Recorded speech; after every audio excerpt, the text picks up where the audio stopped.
Kalau biasanya menteri itu identik dengan wajah serius, jas rapi, dan bahasa yang bikin kita harus mikir dua kali, beda cerita kalau ketemu Bahlil Lahadalia. Bayangin aja, lagi bahas energi nasional yang biasanya bikin dahi berkerut, tiba-tiba jadi terasa kayak lagi ngobrol santai di warung kopi. Bukan karena topiknya ringan, tapi karena yang ngomong punya gaya yang bikin kita mikir, ini lagi rapat negara atau lagi nongkrong sih? Bahlil itu tipe orang yang kalau ngomong bukan cuma listrik yang mengalir, tapi juga candaan. Kadang serius, kadang nyeletuk, tapi tetap kena sasaran. Jadi jangan heran kalau topik berat seperti hilirisasi atau investasi bisa terdengar lebih ringan. Ibarat minum kopi pahit tapi dikasih gula sedikit, tetap nendang tapi enak dinikmati. Singkatnya, kalau energi itu butuh arus, maka Bahlil ini bukan cuma ngatur arus listrik, tapi juga arus suasana, biar tetap hidup, hangat, dan gak bikin ngantuk.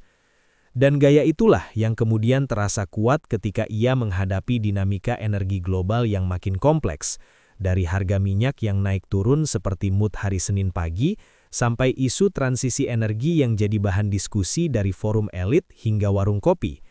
Di tengah situasi itu, sosok Bahlil Lahadalia hadir dengan pendekatan yang lugas, blak-blakan, tapi tetap terasa Indonesia banget. Kalau dipikir-pikir, membahas energi itu mirip seperti mengatur kehidupan sehari-hari. Ada pemasukan, ada pengeluaran, ada juga momen di mana kita harus berhemat walaupun hati ingin jajan terus. Nah, dalam skala negara, tantangannya tentu berkali-kali lipat.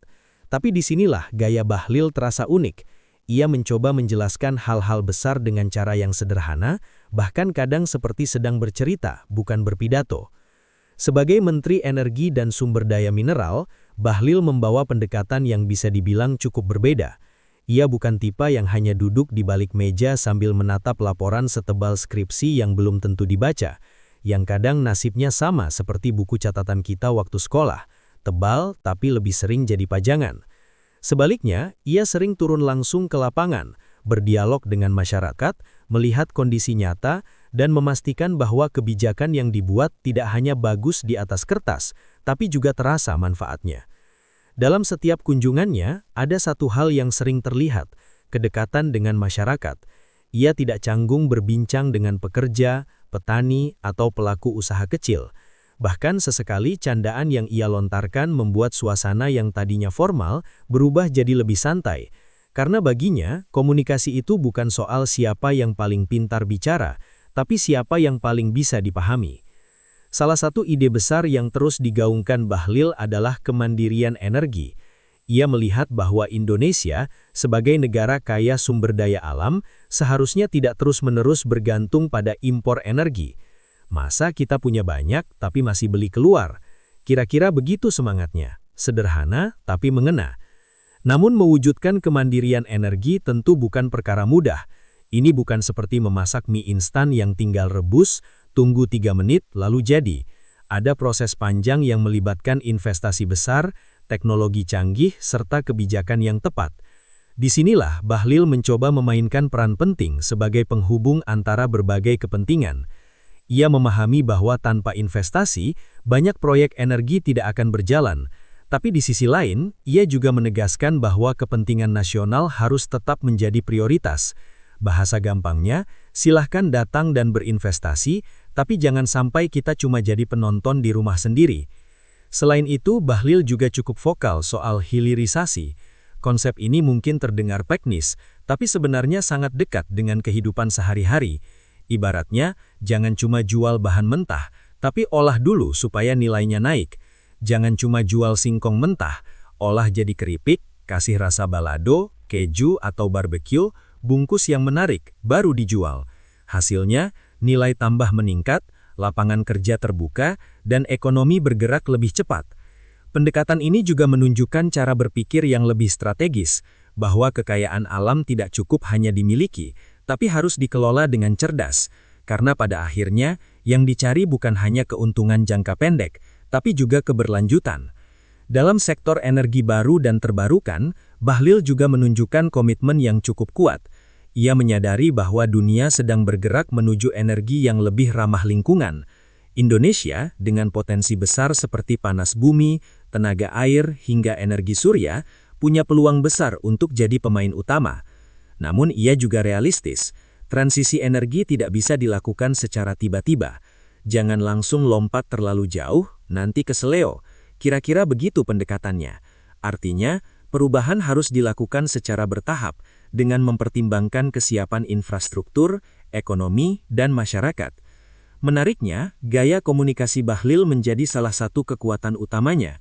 Ia tidak terjebak dalam istilah teknis yang sulit dipahami. Ia memilih menggunakan bahasa yang sederhana, kadang diselipi humor, sehingga pesan yang disampaikan bisa diterima oleh berbagai kalangan. Misalnya ketika membahas distribusi energi, ia bisa saja mengatakan, kalau listrik mati terus, nanti bukan cuma lampu yang gelap, hati juga ikut redup. Kalimat seperti ini mungkin terdengar sederhana, tapi justru itulah yang membuatnya mudah diingat. Di sisi lain, pendekatan komunikatif ini juga menjadi strategi penting dalam membangun kepercayaan publik, karena pada akhirnya, kebijakan energi bukan soal angka dan data, tapi juga soal dampaknya terhadap kehidupan sehari-hari. Apakah listrik stabil? Apakah harga BBM terjangkau? Apakah ada peluang kerja baru? Semua itu menjadi ukuran nyata keberhasilan. Tentu saja, tidak semua ide dan kebijakan berjalan mulus. Dalam dunia kebijakan publik, kritik adalah hal yang tidak bisa dihindari. Ada yang setuju, ada yang tidak, dan itu wajar. Namun Bahlil tampak cukup percaya diri dengan arah yang ia ambil. Ia sering menegaskan bahwa setiap kebijakan pasti ada pro dan kontra, tapi yang terpenting adalah keberanian untuk mengambil keputusan dan bertanggung jawab atasnya. Karena dalam situasi yang terus berubah, terlalu lama berpikir tanpa bertindak justru bisa membuat kita tertinggal. Kalau diibaratkan, lebih baik jalan pelan tapi sampai tujuan, daripada terlalu lama di tempat sambil mikir, mau kemana ya? Ujung-ujungnya malah nggak kemana-mana. Kedepan, tantangan sektor energi Indonesia akan semakin besar. Perubahan iklim, peningkatan kebutuhan energi, serta tekanan global untuk beralih ke energi bersih menjadi ujian tersendiri. Namun di balik tantangan itu juga ada peluang besar. Dengan sumber daya yang melimpah dan posisi strategis di dunia, Indonesia punya potensi besar untuk jadi salah satu pemain penting dalam sektor energi global. Dan di tengah semua itu, peran kepemimpinan menjadi sangat krusial. Bahlil, dengan gaya khasnya yang lugas, santai tapi tetap tegas, mencoba membawa sektor ini ke arah yang lebih baik. Ia tidak hanya berbicara tentang angka dan target, tapi juga tentang bagaimana kebijakan bisa dirasakan langsung oleh masyarakat. Akhirnya, di balik semua strategi dan kebijakan, ada satu hal yang cukup menonjol, keberanian untuk tampil apa adanya. Karena terkadang yang dibutuhkan bukan hanya pemimpin yang pintar, tapi juga yang bisa membuat orang lain merasa dekat dan mengerti. Dan disitulah kekuatan sebenarnya, bukan hanya mengalirkan energi ke seluruh negeri, tapi juga mengalirkan semangat. Dan kalau boleh sedikit bercanda di akhir, kalau energi Indonesia bisa sekuat semangat Bahlil saat berbicara, mungkin kita tidak perlu lagi khawatir soal listrik padam, yang ada malah kebanyakan energi, sampai bingung mau dipakai kerja, olahraga, atau sekedar ngecas HP yang dari tadi cuma 5% tapi nggak naik-naik.